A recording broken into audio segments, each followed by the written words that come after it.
Good afternoon. Thanks for taking a few minutes to come and hear the updates that we have regarding Afghanistan and Pakistan.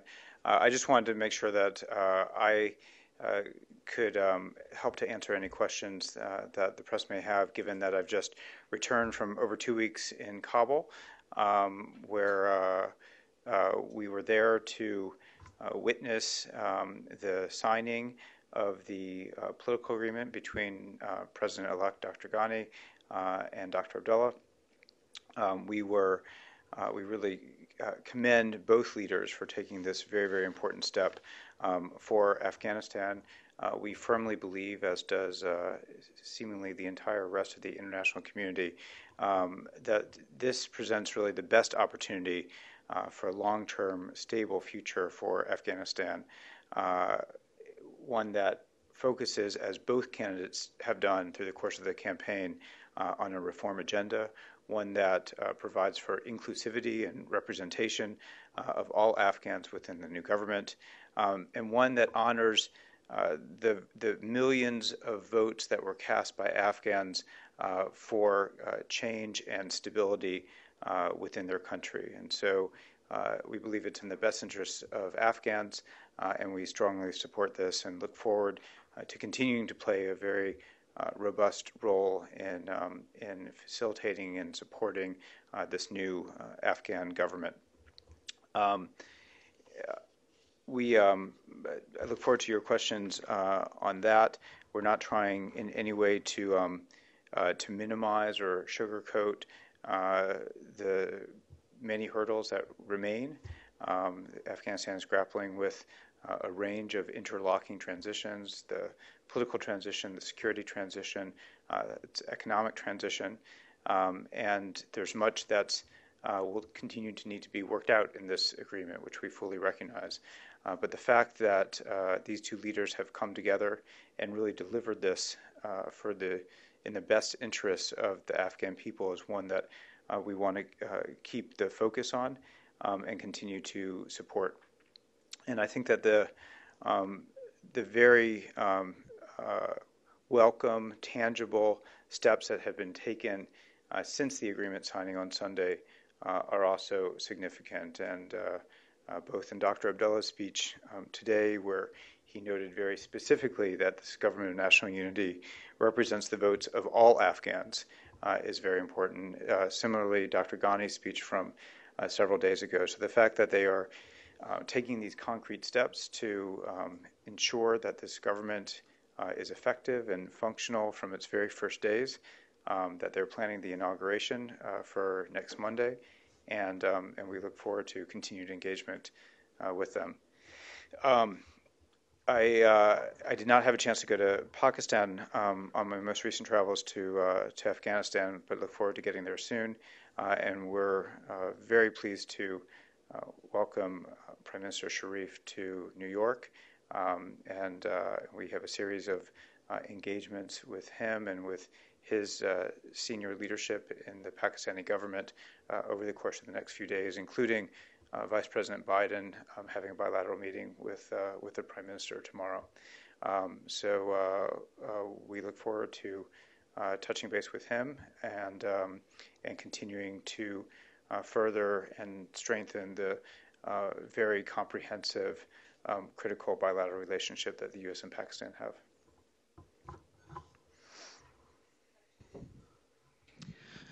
Ambassador, my name is Mohammed Atif. I'm at Voice of America's Urdu television service. Yes. I have two questions. First of all, if you could comment about the ongoing political crisis in Pakistan.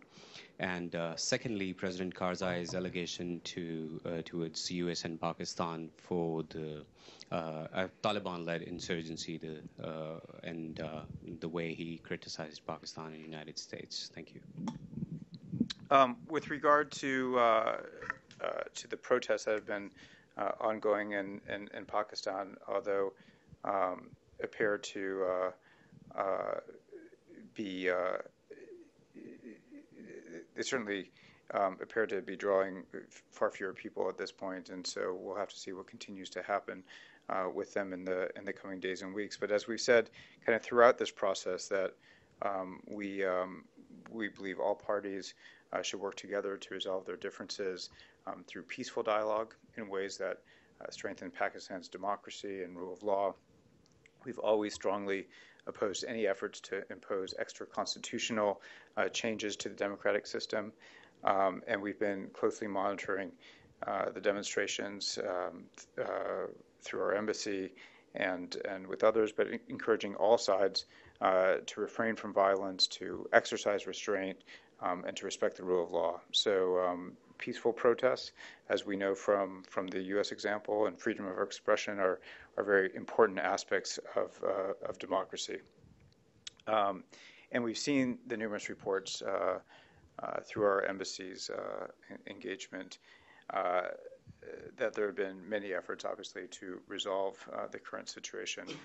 We are in no way, obviously, involved in this process or in any discussions between parties, so we don't have any further kind of analysis in terms of what may actually be occurring, but we look forward to discussing the current status with Prime Minister Sharif and his senior advisors.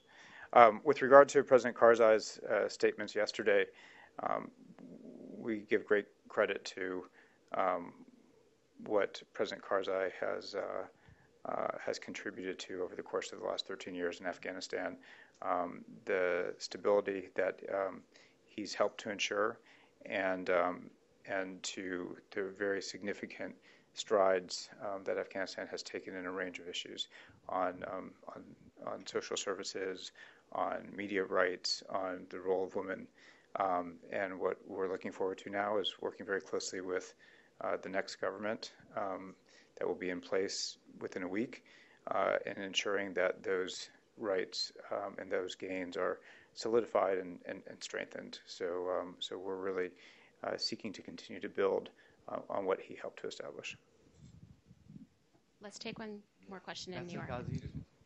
Faisal Qazi from ARY News, Pakistan. I have a question that Prime Minister of Pakistan have spent so much for staying in Waldorf Astoria. So is there any chance of meeting President Barack Obama? And secondly, about Afghanistan, do you think that this resolution or a makeshift arrangement of having a president and CEO can last long? With regard to the Prime Minister's schedule and the President's schedule, I can't comment on any sort of logistical arrangements. Obviously, they both have very, very full calendars, and though I know the President hopes to see him at some point soon, I'm just not sure it's logistically feasible at this point, given the very short amount of time he's here and the range of other commitments. But that's why I know the Vice President was eager to do so, to signify the great importance that we place on the bilateral relationship at the senior levels. With regard to the agreement that was reached, the intent is certainly for it to last throughout the duration of this administration. Obviously, it provides for calling of a loya jirga within 2 years, potentially constitutional changes to Afghanistan's political framework, and we'll see what emerges from that. But yes, both parties appear to be completely committed to trying to overcome the tensions of the electoral process from the past year, and really to working together to ensure that this government delivers for the Afghan people. And so going into it with that degree of good faith from both parties and a real effort to work through the many issues that will come up is what's most important. And we certainly hope and expect that it will last throughout the course of the administration. Do you think at this point, meeting with Vice President Biden of Prime Minister Nawaz Sharif, do you think is it enough for at this point for bilateral issues? It's the most senior level meeting that we could offer other than the president, and I'm not sure what the president's schedule is. I mean, there's many demands on that. So obviously we want to signal to Prime Minister Sharif that we consider this bilateral relationship deeply important, that we ascribe the highest significance to it, and that our most senior officials are available to try to continue to meet with him on a very regular basis. And this is in addition to all the engagement that's already ongoing. I know I was with Secretary Kerry when he last met with Prime Minister in The Hague. He's obviously visited. He will no doubt visit again at some point. We look forward to continuing the strategic dialogue at the ministerial level and the many working groups that have been formed as part of it, and to building on the Prime Minister's own visit to Washington last fall. And so there were a number of issues there that were that were tasked for kind of follow-up, which have been ongoing. And so I think I wouldn't read too much into any one single meeting, but look at it as the entire spectrum of the depth and breadth of the relationship. And that, I think, is very strong and much stronger than it has been in recent years. Let's go to the journalists in D.C. and then come to yourself. Washington, please go ahead. Okay. Thank you very much. I'm Iftikhar Hussain, work for Voice of America, Pakistan-Afghanistan border region. We are Diva Radio and TV. Thank you very much for the opportunity. I have a couple of questions. At this important time, when the United States and the international forces from Afghanistan are withdrawing this year, Pakistan and Afghanistan distrust continues across the border.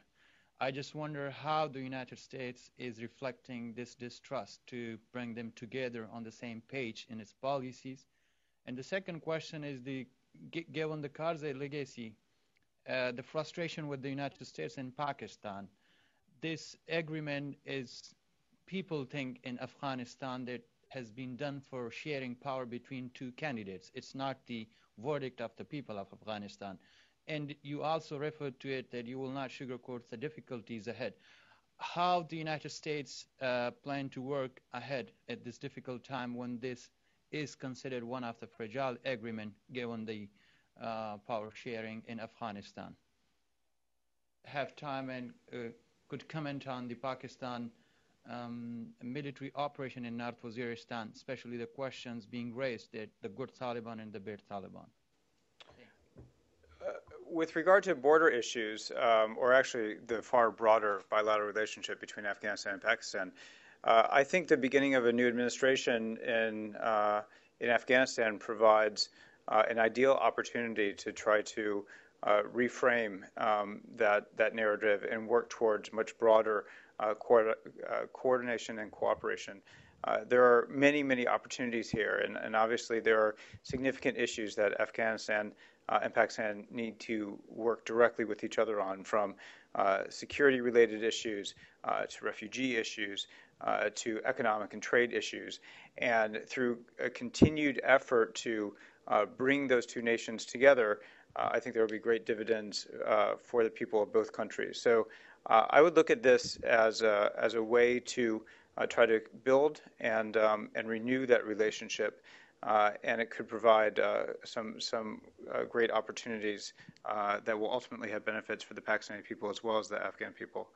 And as the U.S., we continue to always recommend to both parties that they take these opportunities and continue to work together to see where their common interests are and how to better coordinate in pursuit of those. With regard to the North Waziristan operation, we don't comment on internal matters of other countries, and so, but we have always strongly supported, obviously, Pakistan as a close partner in the effort against terrorism, and frankly, terrorist acts that have impacted the Pakistani people so significantly. I mean, the tens of thousands of Pakistani citizens that have been killed in terrorist actions over the course of the last few years. And so there's a common nexus here. We have a very shared interest. And so we hope that the North Waziristan operation is successful, and we speak frequently with Pakistani officials about their assessments of it, and we encourage them to ensure that there is no safe haven for terrorism in Pakistan, and that those that have been disrupted over the course of this operation are not allowed to find new safe havens or return to their old ones after the operation has concluded. With regard to the agreement in Afghanistan, I would strongly disagree that it doesn't honor the votes of those Afghans that were courageous enough to turn out and cast their ballots not once but twice in this process. And as Dr. Abdullah himself said today, the fact that this government of national unity represents the votes of all those that were cast, because there is such common purpose in what both these men ran on. The fact that they both sought inclusivity in their administration, the fact that they are both committed to undertaking fundamental reforms, including on economic issues and anti-corruption issues and electoral reform issues, and the fact that they can do this together in a manner that provides most stability for Afghanistan is the way that I think truly honors the votes of that were cast.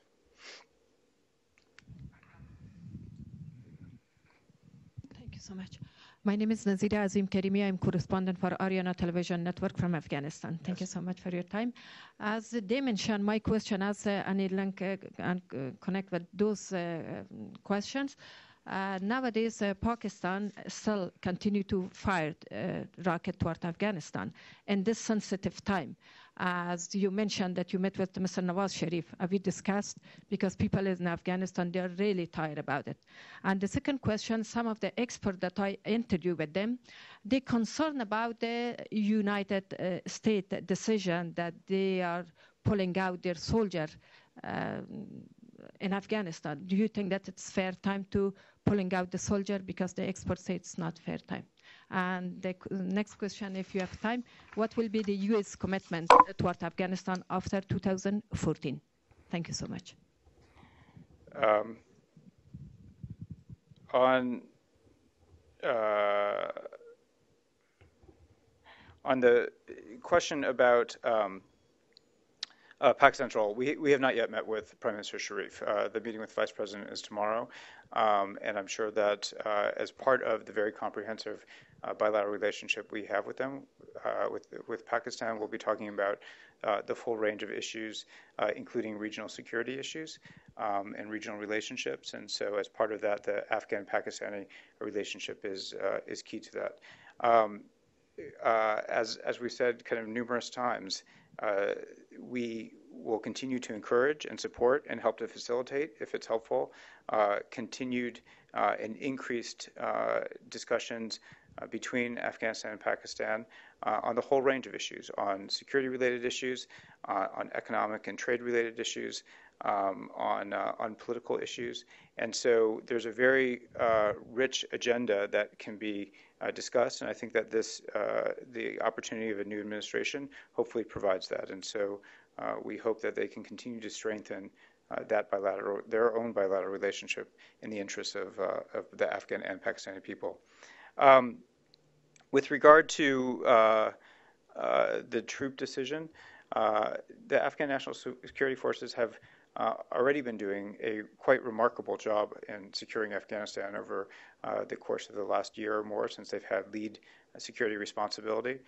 The decision, as announced by President Obama, has not changed in terms of drawing down our troops by the end of this year, but that there will be a residual force there over the course of 2015, 2016, for very targeted purposes.